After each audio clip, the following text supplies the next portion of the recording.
Plastic के गोदाम में भयानक आग लगी। शास्तीपुरम के इलाके मोहम्मदिया कॉलोनी में वाक़े एक बड़े प्लास्टिक के गोदाम में सुबह की अव्वलीन सातों में भयानक आग लग गई। आग को और बढ़ता हुआ देखकर मुकामी अफराद ने फायर इंजन के अमले को इत्तला दी। फायर ब्रिगेड के अमले ने काफ़ी जद्दोजहद करते हुए आग पर काबू पा लिया। आग लगने की वजह शॉर्ट सर्किट समझी जा रही है। इस वाक़े की इत्तला मिलते ही शास्तीपुरम के कॉरपोरेटर मोहम्मद मिसबाउद्दीन ने भी मुकाम वाक़या पहुंचकर जायज़ा लिया।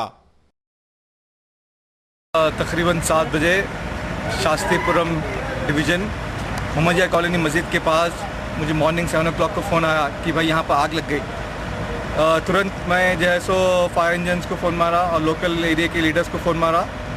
तकरीबन 15-20 मिनट में एरिया के लीडर्स पहुँच गए स्पॉट पे और मैं भी आ गया और फायर इंजन भी तुरंत आ गए। वो लोग तकरीबन 7:30 से लेके अब तक तकरीबन 2-2.5 घंटे 9:30 बजे तक तकरीबन ये लोग आग बुझाने की कोशिश करते रहे। ये गोडाउन है जहाँ पर प्लास्टिक के बैग्स और बॉटल्स वगैरह दूसरी चीज़ें डंप करे हुए हैं और तकरीबन जैसा कि मालूमात हुआ यहाँ के तकरीबन 6 बजे यहाँ पर आग लगी, 6-6:30 के दरमियान।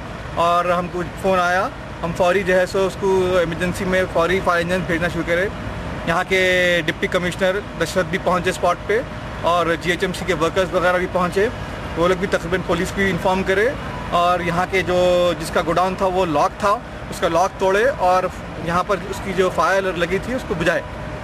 कोशिश यही रही कि भाई जितना हो सके कम से कम नुकसान के उसमें जो है आग बुझाने की कोशिश करे और अल्हम्दुलिल्लाह ये आग कंट्रोल में आ गई।